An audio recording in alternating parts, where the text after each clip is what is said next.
For several years, L worked as a call center agent. L spent my days calling people, trying to sell them various things. I'm sure all of you have received this kind of call at least once in your lives. A telephone operator, for example, trying to sell you a mobile plan. Let's be honest, we could all do without these calls. We've all felt that, myself included, before L switched sides to tell the guy or gal trying to push their offer to get lost. Very often the person on the other end doesn't even have time to finish their introductory sentence before we've already hung up or blurted out, "I'm not interested, goodbye." L couldn't stand those kinds of calls. Then one day received a job offer to become the guy who calls people all day. When L took my first calls, L realized something. Many people seem unaware that a human being is calling them. It's as if they think we're soulless, heartless robots incapable of feeling any emotion. I'll do exactly as I'm told, follow the script given to me, and I'll don't decide whom L should or shouldn't call. As a result, L often got shut down, and not always very politely. That wasn't the only downside of the job. It was repetitive, too. We kept saying the same thing over and over, and the days were long. There were, however, some positives. Whenever L managed to sell a subscription to someone, did even know from Adam to Eve, L must admit L was filled with a sense of pride. That didn't completely erase the inconveniences, but over time L got used to it, had developed my little routines. Then one day a phone call turned my life upside down. This was about a year ago. That call terrified me. L lost sleep for several weeks. L had already encountered my share of oddities during my many years of loyal service at the call center, but this time was seriously freaked out to the point that for the first time in my career, L had to take several weeks off on sick leave. L was traumatized. It was a Friday, nearly at the end of my shift. It must have been around 7:30 p.m. We were nearing the end of our call list, so there were a lot of answering machines and quite a bit of waiting time between calls. We'd been waiting for 3 minutes when a new contact finally appeared. L began as usual. "Hello, this is Max from sales." The man on the other end of the phone interrupted me, telling me to stop immediately. Up to that point, nothing unusual. This happens often. L paused for a second to listen to what he had to say. Usually, people will say that, go on to complain either about the calls or to insist that they aren't interested. But this time, he said nothing. L could only hear his heavy breathing. So L continued, "I'm calling you too, shut up, Max." My irritation began to mount. It was the end of the day, and although L was used to rude people, this was really getting on my nerves. You have to understand that as call center agents, we have strict guidelines not to talk down to our clients, and no matter what they say, we're supposed to remain polite and courteous. So even though L felt like telling that idiot to get lost, L simply replied, "Sir, I'll apologize if he cut me off again. Stop calling me Max. Done single quotes T like it. Sir, it's an automated system calling you. Perhaps you received a call from one of my colleagues." "No, I'll know it's you calling me all the time, Max." While speaking and listening to him, I'll checked the call history. Began to feel uneasy. He was right, it was always my name on the record. L had always sent him to voicemail. He had never answered before. This was the first time to you. It might not seem strange at all, but I'll assure you it wasn't normal that L was always the one reaching this quay. On a call platform, there are several teams. In Minithir were nearly 20 people. The calls are distributed randomly by software among the available agents. Logically, my name shouldn't have been the only one showing up in the history. The system had already called him 8 times that month, and it was always me who got through, never one of my colleagues. I tried to reassure myself by thinking that perhaps the software was malfunctioning. It wouldn't have been the first time. Fact that my name appeared systematically must have been a bug, and the guy had no way of knowing that same number was always calling in, and that annoyed him. He wasn't singling me out specifically. "LF, what contact you? It's because..." He interrupted me once more. "Told you to shut up, Tom." L was stunned. Max is just as among many others. My real name is Tom. How could he know that? And Max, sir.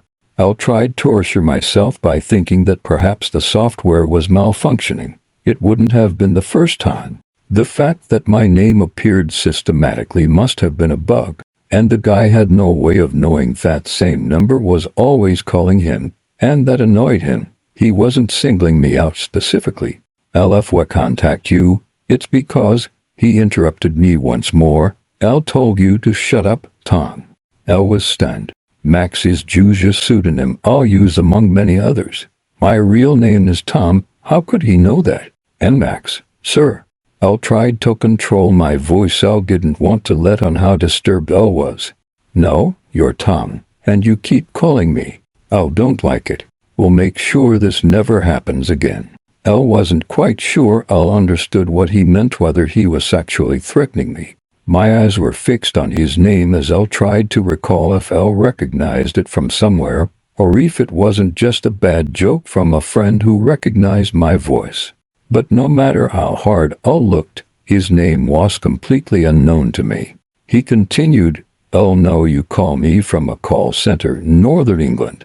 That was true too, but L tried to console myself by thinking that Northern England was vague, and to my knowledge, several companies work in telemarketing, except then he gave me the exact city and the name of the company where L worked.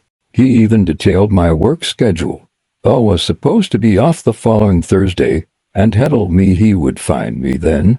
All L wanted to do was hang up, but you're not allowed to hang up on a customer. L still tell myself that if L had hung up, no one would have blamed me. It was an exceptional case. Instead, L sat there like an idiot, eyes glued to the computer, continuing to listen. "I'll make you stop harassing people. Your navy blue scarf will be very useful to shut your big mouth." Then he hung up. L was paralyzed. Needless to say, L was indeed wearing a navy blue scarf. L sat there doing nothing for a good 5 minutes, my hands trembling. My colleagues noticed that something was wrong and asked what was happening. Since the calls were recorded, my supervisor listened to the conversation. L still hoped it was a joke that my boss would say, "It's nothing, don't worry." But instead, L saw him break down as the recording played. The police were contacted. L was interrogated to confirm that L truly didn't know who my caller was. An investigation took place, and afterward L refused to go back to work. My doctor put me on sick leave. L was placed under police surveillance, especially on that infamous Thursday when the man said he'd find me. Nothing happened at dinner on the following days. The investigation led nowhere. They never managed to track down the guy. The number who'd been calling was no longer in service, and the name didn't match any current or former customer of operator L worked for. Even now, I have no idea who that man was. L had to take medication to calm myself down. L was so stressed. L was forced to take sleeping pills just to get some rest. L kept having the same nightmare, the guy breaking into my home to kill me. Several weeks later, L managed to pull myself together and went back to work. L could have changed jobs. L might even have needed to change then, but L don't have any qualifications, and L really didn't know what else L could do. The first day and even the first week went about normally. L was still anxious, but to a lesser degree than during my sick leave. Then, after several weeks, L had nearly recovered from that horrible experience. 2 months later, L was moved to a different shift, which meant would be working for another operator. After a few days of training with new colleagues, we set off to make calls. 2 weeks after that, the nightmare began again. Around 6 p.m., a new contact appeared. It was under a woman's name. L began my pitch, and this time L was using the pseudonym Alex. There was a sigh on the awful end of the line. "Nothing unusual. This sort of thing happens quite often." L continued, presenting the purpose. Omicao fiber had been installed in her town. "L asked at you again, Tom." It was the same voice as before. L was petrified, unable to move or utter a word. How was it that L kept getting this psycho? It wasn't the same name, was sure of it. L had been traumatized enough not to forget it. He continued, "L missed our appointment. You were too surrounded." For a brief moment, L even considered being lenient. "But you've called me 6 times now. I'm not going to let this slide. See you soon." He hung up. L checked the call history and, once again, he was right. L had called him 5 times before today, and L had always sent him straight to voicemail. The nightmare was repeating itself. L reported it again to my superiors, and another investigation took place, but unsurprisingly, it led nowhere. -1 was impossible to trace this man. That very day, L decided to quit. L never set foot in a call center again. Weeks and months passed. L found a job as a sales clerk in a shop. L thought L was finally done with all that when one day a blocked number called my cell phone. L answered automatically. "Don't think I've forgotten you. Come on. Nice leather jacket." What was him? L hung up immediately. He didn't try to call back. L thought L was going to faint from terror. How had he gotten my cell number? The most terrifying part was that L actually did own a leather jacket. He was out there somewhere, and he was watching me. L looked around. There were people everywhere. L was in a shopping mall, but no one seemed to be staring or watching me. L blended into the crowd, and once outside the mall, L ran to the nearest police station. L figured that if I ran fast enough, no matter where that guy was, I'd manage to shake him off once again. The police were of no help. It was impossible to trace the call. Of course, after that, L changed my number and even moved to another region, hoping that would be enough to escape that lunatic. I'll have panic attacks every time my phone rings. For a while, I'll even consider giving up having a cell phone altogether. -1 has been 5 months since that last call.